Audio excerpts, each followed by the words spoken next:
બાળકો, શું તમે જાણો છો કે એક એવું જીવડું છે જે આખા દિવસમાં પોતાના વજન જેટલો ખોરાક લે છે અને એક વખત જો એ ઝુંડમાં તમારા ખેતરમાં આવે તો એ ખેતરમાં દુષ્કાળ લાવી શકે છે? સાચું સમજ્યા તમે, હું તીડની વાત કરી રહ્યો છું. એનએનએમએસ અને જ્ઞાન સાધના પરીક્ષામાં આવા જ અલગ અલગ આપત્તિઓના આઈએમપી પ્રશ્નો પૂછાય છે, જે આજે આપણે સમજવાના છીએ. નમસ્કાર મિત્રો, હું છું નીતિન સર. આપ તમામનું શિવમ એકેડમીમાં હાર્દિક સ્વાગત કરું છું. બાળકો, આજે આપણે ધોરણ 8 સામાજિક વિજ્ઞાનનો પ્રકરણ 14 આપત્તિ વ્યવસ્થાપન જોવાના છીએ, જેમાં આપણે ભૂકંપ, મહામારી, ભૂસ્ખલન, પૂર વગેરે આપત્તિઓની ચર્ચા કરીશું. તો બુક પેન લઈ અને બેસી જાઓ, જેથી કરીને એક પણ આઈએમપી ક્વેશ્ચન તમારું છૂટે નહીં. ચલો તો આપણે પેલા પ્રશ્ન તરફ આગળ વધીએ. આજના આપત્તિ શબ્દ સાંભળતા જ માનસ પટલ પર કયા ભાવો ઉપસી આવે છે? તો જ્યારે પણ આપણે આપત્તિ શબ્દ સાંભળીએ છીએ તો આપણા મનમાં નુકસાન, આપણા દિમાગમાં નુકસાન, પછી એ જાનનો નુકસાન હોય કે માલનો નુકસાન હોય, અને વિનાશ, વિનાશ એવા જ આપણા માનસ પટલ ઉપર ભાવો ઉભરી આવતા હોય છે. તો અહીં આપણું ઓપ્શન બી સાચું પડે. વિનાશ, જાનમાલનું નુકસાન અને હાડમારી જેવું આપણા માનસ પટલ ઉપર આવતું હોય છે. આપત્તિઓને તેના ઉદ્ભવ અને કારણોના આધારે કેટલા પ્રકારોમાં વહેંચવામાં આવે છે? તો આપત્તિને બે પ્રકારમાં વહેંચવામાં આવે છે, એની ઉદ્ભવ અને કારણોના. એક કુદરતી અને બીજી માનવ સર્જિત. કોઈ પણ કૃત્રિમ સમજતા નહીં, માનવ સર્જિત આવશે. એટલે અહીં ઓપ્શન આપણે એ સાચો પડે. નીચેનામાંથી કઈ કુદરતી આપત્તિની પૂર્વ આગાહી કરી શકાય? તો આપણે ચેપ્ટરમાં જોઈ ગયા છે કે આપણે કઈ આગાહીને પૂર્વમાં કરી શકાય, એટલે કે પૂર્વ એટલે પહેલા કરી શકાય એવી આગાહીની આપણને એમાં લિસ્ટ આપેલું છે, અને આપણે તમે સ્કૂલમાં જોઈ પણ ગયા હશો. તો નીચેનામાંથી જે આપણું વાવાઝોડું છે અને પૂર છે એની આપણે પહેલેથી આગાહી કરી શકતા હોઈએ છીએ, કારણ કે વાતાવરણમાં કોઈને ને કોઈ ફેરફાર થતા હોય છે. ભૂકંપ છે, જ્વાળામુખીનું વિસ્ફોટ થવું કે ભૂસ્ખલન થવું, એનું એટલી બધી આપણે આગાહી વહેલી આપી શકતા નથી. ત્યાર પછી કઈ કુદરતી આપત્તિની પૂર્વ આગાહી કરવી શક્ય નથી? ભૂકંપની ન થઈ શકે, ભૂકંપની ન થઈ શકે, પછી દાવા નળની ન થઈ શકે. ત્યારબાદ આપણે કહી શકીએ કે આપણે જ્વાળામુખીની પણ ન કરી શકીએ. તો આવી અલગ અલગ છે, આપણે ઓપ્શન ઉપરથી જોઈએ કે કેના આપેલા છે. તો અહીંયા આપણે સુનામીની તો આપણે પેલાથી કરી શકીએ. તીડના પ્રકોપની પણ પેલાથી થઈ શકે. ભૂકંપ અને દાવા નળની ન થઈ શકે. અહીંયા ઓપ્શન સી જવાબ આવે. હુલ્લડ અને બોમ્બ વિસ્ફોટ એ કયા પ્રકારની આપત્તિ છે? તો હુલ્લડ અને બોમ્બ વિસ્ફોટ જે છે એ માનવ સર્જિત છે. કેવા છે? માનવ સર્જિત છે, કારણ કે આ તમામે તમામ કેના દ્વારા થાય છે? માનવો દ્વારા થાય છે. એટલે અહીં ઓપ્શન બી સાચો પડે. તીડ એ કયા પ્રકારની આપત્તિમાં આવે છે? તો તીડ એ આગાહી કરી શકાય તેવી, તીડ એ આગાહી કરી શકાય તેવી કુદરતી આપત્તિ છે.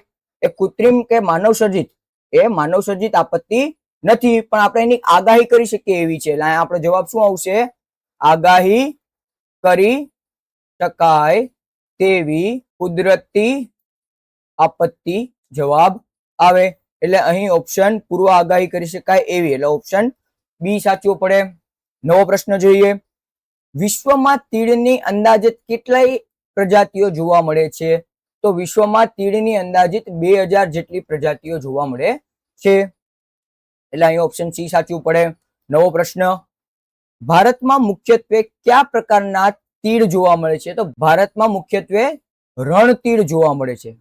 કેવા જોવા મળે છે? રણના તીડ જોવા મળે છે. એટલે અહીં ઓપ્શન એ સાચું પડે.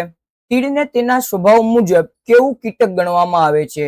તો એના સ્વભાવ મુજબ એ સમૂહમાં રહેનાર, સમૂહમાં રહેનાર, કારણ કે ઝુંડમાં રહે છે એટલે આપણે કહી શકીએ સમૂહમાં રહેનાર, અને સતત સ્થળાંતર કરે છે. સતત શું કરે છે? સ્થળાંતરણ. કારણ કે જે જગ્યાએ જાય ત્યાં જેટલો ખોરાક છે, જ્યાં જેટલામાં ખેતરમાં જે વસ્તુ છે એ બધું ખાઈને પછી એને દરરોજનું એટલું જોઈએ છે. એ 5 ગ્રામનું તો દરરોજનું 5 ગ્રામનું ખોરાક જોઈએ, અને ઝુંડમાં આવે છે એટલે એક જગ્યાએ ખાઈ લીધું પછી બીજી જગ્યાએ જાય. સતત કેવું કરે છે? સ્થળાંતરિત કરે છે. અને સમૂહમાં રહેનારા પ્રાણીઓ, જંતુઓ છે. એટલે ઓપ્શન બી સાચું પડે. તીડ તેના વજનના બરાબર ખોરાક કેટલા સમયમાં ખાઈ જાય છે? તો એક જ દિવસમાં. એક જ દિવસમાં તે પોતાના વજન મુજબનો ખાઈ શકે છે. એટલે અહીં ઓપ્શન બી સાચું પડે. ખેતીના કયા પાકને તીડ સૌથી વધુ નુકસાન પહોંચાડે છે? ખેતીના કયા પાક છે જેને તીડ સૌથી વધુ નુકસાન પહોંચાડે છે? તો એમાં ઘઉં આવે, બાજરી આવે, કપાસ આવે, પછી એરંડા આવે, એવા વિવિધ અલગ અલગ જાજા આવે છે. તો આપણે જોઈએ આમાં આપણને ઓપ્શનમાં શું આપેલું છે? ઘઉં અને બાજરી આવે, પછી કપાસ અને એરંડા પણ આવે, એના પછી રાયડો અને જીરું. એટલે આમાં ઓપ્શન ડી આપણું આવે. આપેલ તમામ અહીં આવશે, કારણ કે રાયડાને અને જીરુંને પણ એ લોકો નુકસાન પહોંચાડે છે. જે વિસ્તારમાં તીડનો ઉપદ્રવ થાય ત્યાં કેવી પરિસ્થિતિ સર્જાય છે? તો દુષ્કાળ જેવી. મેં તમને શરૂઆતમાં કીધું કેવી દુષ્કાળ જેવી અહીંયા પરિસ્થિતિ સર્જાય છે, કારણ કે ખાવા પીવા માટે કોઈ વસ્તુ ત્યાં મળતી નથી. હવે તો જો કે આપણે બાજુના ગામમાંથી મળી જાય છે, પણ પેલા એવું હતું નહીં. એટલે અહીં આપણે થશે દુષ્કાળ. ઓપ્શન બી સાચું પડે. નવો પ્રશ્ન, તીડના નિયંત્રણ માટે કયા વિભાગની મદદ લેવામાં આવે છે? આઈએમપી ક્વેશ્ચન થશે. તમને પૂછી લઈ કે કયો વિભાગ? તો ખેતીવાડી વિભાગ. કયો વિભાગ થશે?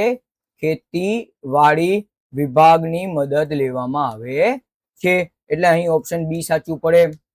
નવો પ્રશ્ન, જ્યારે બહોળા વિસ્તારમાં કોઈ ચેપી રોગનો ફેલાવો થાય ત્યારે તેને શું કહેવામાં આવે છે? આપણે તો જોઈ બેઠા છીએ કોરોના, એને આપણે શું કહીએ છીએ?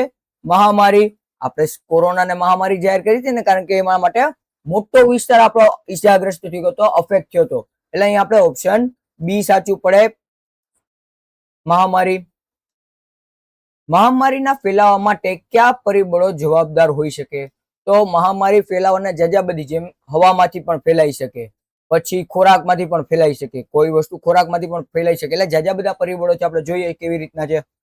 હા, હવાથી ફેલાય છે. પછી બી ઓપ્શન, પાણીથી પણ ફેલાઈ શકે, ખોરાક અને કીટકોથી પણ ફેલાઈ શકે. એટલે અહીં ઓપ્શન ડી આપેલ તમામ આવશે.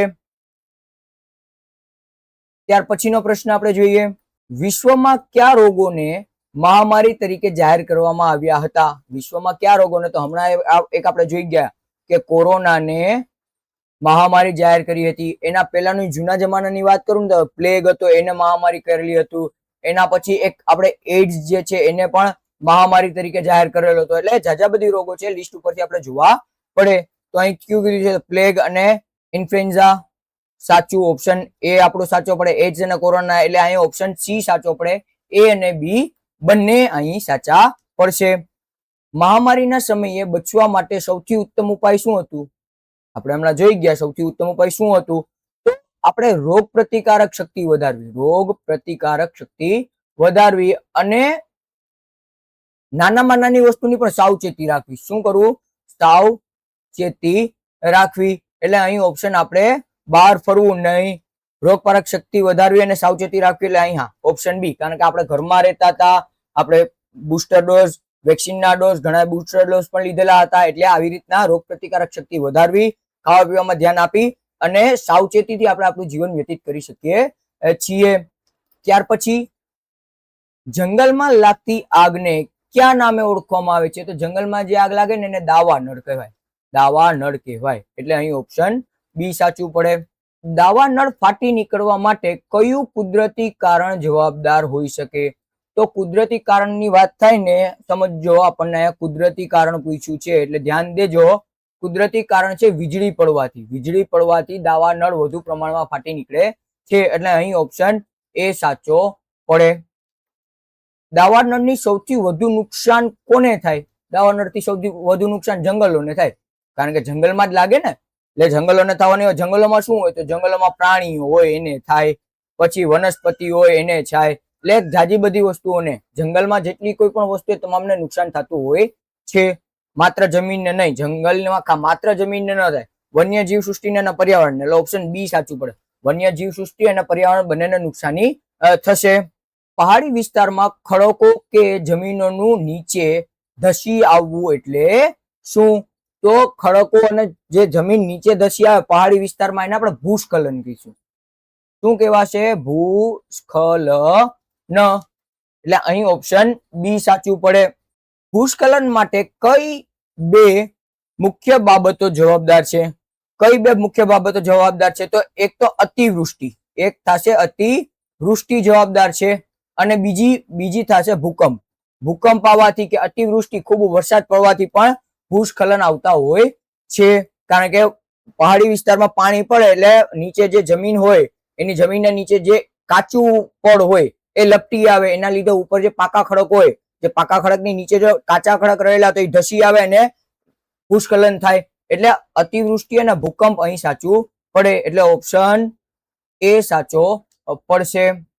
ભારતમાં કયા વિસ્તારમાં ભૂસ્ખલન વધુ જોવા મળે છે?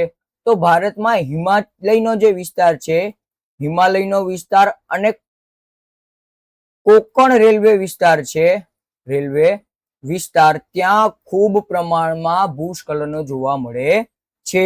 એટલે અહીં ઓપ્શન કચ્છનું રણ નહીં, ઓપ્શન બી હિમાલય અને કોકણ રેલવે સ્ટેશન, હા ઓપ્શન બી સાચું પડે.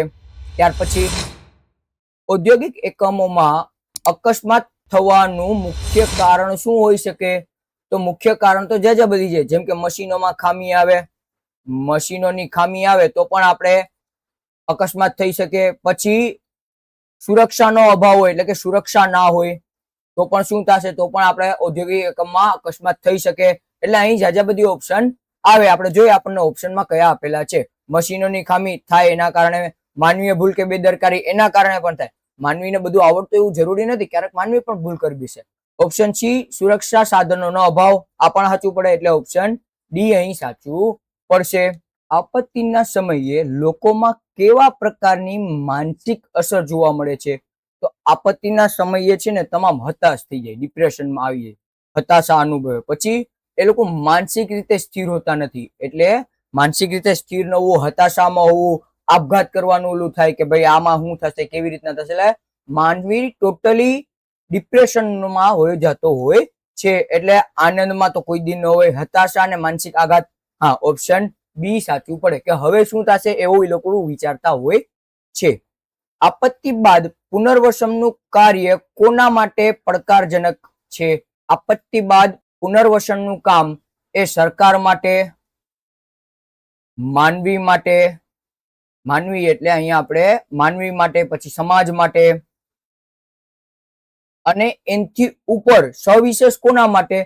તો જે લોકો એ જાન ગુમાવી હોય, જેના સ્વજનોએ શું જાન ગુમાવી હોય, અથવા તો એમનામાંથી કોકને વિકલાંગતા આવી હોય, કોકનું પગ કે હાથમાં કંઈક લાગ્યું, કંઈક વિકલાંગતા કોઈ પ્રકારની આવતી હોય શારીરિક, તો એ લોકો સૌથી વધુ પુનર્વસનના કાર્યમાં પડકાર અનુભવે છે. એટલે ઓપ્શન એ સમાજ સાચું છે. સ્વજનો ગુમાવનારા લોકો, ઓપ્શન બી સાચું છે. ઓપ્શન સી વિકલાંગ થયેલા, એ પણ સાચું છે. એટલે અહીં ઓપ્શન ડી આપણું આપેલા તમામ સાચું પડે. તીડના ઉપદ્રવ વખતે કઈ બાબતોની સાવચેતી રાખવી જોઈએ? તો બે જ બાબતોની સાવચેતી રાખવી જોઈએ. એક તો અવાજ કરવો જોઈએ, અવાજ કરીએ એટલે ભાગી જાય, ખેતરમાં આવતી નથી અને ઉડી નવાઈ જાય છે. અને રાસાયણિક દવાઓ, આ બે વસ્તુને આપણે ધ્યાન રાખીએ એટલે તીડનો ઉપદ્રવ એટલો બદલી થતો નથી. અવાજ કરવો, ઢોલ વગાડવા, સાચું, અવાજ તમે ગમે એવી રીતના કરી શકો. રાસાયણિક દવાનો છંટકાવ એ પણ થાય. એટલે ઓપ્શન અહીં સી સાચું પડે. મહામારી ફેલાય ત્યારે શું ન કરવું જોઈએ? મહામારી ફેલાય ને ત્યારે અફવાઓ ન ફેલાવી જોઈએ. અફવાઓ ફેલાવી ન જોઈએ. જેમ કે અટાણે પણ આપણે યુદ્ધ ચાલે છે તો આપણે ઘણી બધી અફવાઓ સાંભળતા હોય કે આમ થઈ ગયું ને આમ થઈ ગયું, આમ થઈ ગયું. કઈ એવું ન કરવું જોઈએ. માનવી જ ખુદે અફવા ફેલાવી ન જોઈએ, જેથી કરીને શાંતિથી કોઈ પણ આવી મહામારી જેવી વસ્તુ હોય કે કોઈ માનવ સર્જિત આફત હોય તો તેનાથી પણ આપણે સારી રીતે ટેકલ કરી શકીએ છીએ. એટલે માસ્ક પહેરવો નહીં તો પહેરવો જ જોઈએ. અફવાઓ પર ધ્યાન આપવું, હા, એટલે ઓપ્શન બી સાચું પડે. અફવાઓ પર આપણે ધ્યાન આપીએ ને તો આપણે આગળ જીવી શકીએ નહીં. એમ જ લાગે હવે શું થશે. કોરોના વખતે હતું કે આજે 500 વહી ગયા, આજે 5000 વહી ગયા, આમાં ઘણા તો આંકડા ખોટા પણ આવતા હતા. દાવાનળના સમયે જંગલની આસપાસ રહેલા લોકો શું કરે? તો જંગલ પાસ રહેલા લોકો એક જ કામ કરે કે સલામત સ્થળે જાય, સલામત સ્થળે પહોંચવું. અને બીજું કાર્ય વન વિભાગને અથવા તો પોલીસને, ટૂંકમાં ઇમરજન્સી વખતે એ લોકો જેવી રીતના ઇઝીલી કરી શકીએ એમ એ લોકો કરતા હોય છે. જંગલમાં જે આગ ઓલવાવી એક બે વ્યક્તિનું કામ નથી, એના માટે ખાતા આખાને આવવું પડે. વન વિભાગને સૂચના મુજબ સલામત સ્થળે ખસી જવું. ઓપ્શન બી અહીંયા સાચું પડે. વન વિભાગને જાણ કરી અને એ લોકો જઈ કેમ એવી રીતના કામ કરવું જોઈએ. આપત્તિ વ્યવસ્થાપનમાં પુનર્વસનનો અર્થ શું થાય છે? પુનર્વસનનો અર્થ થશે કે જે લોકો ઘાયલ થયા છે અથવા જે લોકો અસરગ્રસ્ત થયા છે, અસરગ્રસ્ત જે થયા છે એમને મદદ આવવું, એમની મદદ કરવી એ સાચું પુનર્વસનનું કામ કહેવાશે. એટલે લોકોને જેલમાં પૂરવા નહીં, અસરગ્રસ્તોને ફરીથી સેટલ કરવા અને મદદ કરવી. ઓપ્શન બી અહીં સાચું પડે. આપત્તિ સમયે કયા નંબર પર ફોન કરીને મદદ માંગવી જોઈએ? ગુજરાતમાં 108 છે, કા પછી આપણે 100 નંબર ઉપર કોલ કરી શકીએ છીએ. અત્યારે તો 102 નંબર 102 પણ આવ્યું છે, એટલે જાજા બધી નંબર આવેલા છે. અને તમારી ટેક્સ્ટ બુકમાં આના સિવાય 108 100 નંબર સિવાય એક નંબર આપેલા છે 101. 101 પણ નંબર આપેલા છે. એટલે અહીં ઓપ્શન તો કરી શકાય 108 ઇમરજન્સી કરી શકાય, 101 ફાયર કરી શકાય અને આપેલ ડી તમામ. એમાં આ ફાયર માટેનો પર્ટિક્યુલર છે. તમને પૂછી લઈ કે ભાઈ ફાયર માટેનો આપત્તિ સમય આગ જેવી આપત્તિ સમયમાં કયા નંબરનો ઉપયોગ કરવામાં આવે છે, તો અહીંયા આપણે આવી શકે 101. આપત્તિના કારણે દેશના કયા વિકાસ પર માઠી અસર પડે છે? તો જ્યારે પણ આવી કોઈ આપત્તિ આવે છે તો પેલું આપણું શૈક્ષણિક, આપણે જે શૈક્ષણિક કાર્ય છે ને એના ઉપર માઠી અસર પડે છે, પછી આર્થિક ઉપર માઠી અસર પડે છે, અને એના બાદ જો કહી શકાય તો સામાજિક વિકાસ પર માઠી અસર પડે છે. એટલે અહીં ઓપ્શન શૈક્ષણિક, આર્થિક, સામાજિક અને આપેલ તમામ, ઓપ્શન ડી આપેલ તમામ આવી જશે. તીડના પ્રકોપમાં નીચેનામાંથી કયું વિધાન અસત્ય છે? હવે અહીં જો અસત્ય છે એવું તમને કીધું છે તો આપણને વિધાન જોવા પડે. ભારતમાં રણતીડ જોવા મળે છે, સાચું. તીડ એકાંત પ્રિય કીટક છે? ના, તીડ જે છે એ એકાંત પ્રિય કીટક નથી, એ ઝુંડમાં રહેવાનું પસંદ કરે છે. એટલે અહીં ઓપ્શન બી સાચું પડે. નીચેનામાંથી કઈ જોડી કુદરતી આપત્તિની છે? કુદરતી આપત્તિની કીધી છે તો આપણને જોવી પડે પૂર અને આગ. આ કહી ન શકે, એક પૂર માનવ સર્જિત અને કુદરતી બંને થઈ શકે. એના પછી બી વાવાઝોડું ને સુનામી. હા, ઓપ્શન બી આપણું વાવાઝોડું ને સુનામી કેવી છે? તો બંને કુદરતી આફત છે. જયારે પૂર અને આગ આપણે જોઈ તો એમાં એક કુદરતી કહેવાશે અને એક કેવી કહેવાશે? તો માનવ સર્જિત કહેવાશે.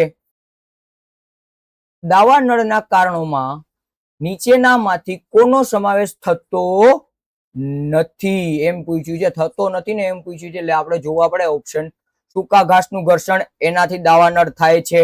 માણસો દ્વારા સળગેલી બીડી ફેંકવી, એનાથી પણ દાવાનળ ફાટી ગયા. અતિશય વરસાદ પડવો, ના, અતિશય વરસાદ પડવાથી થોડું ના, તો આગ લાગવાની, ઓલવાઈ જવાની.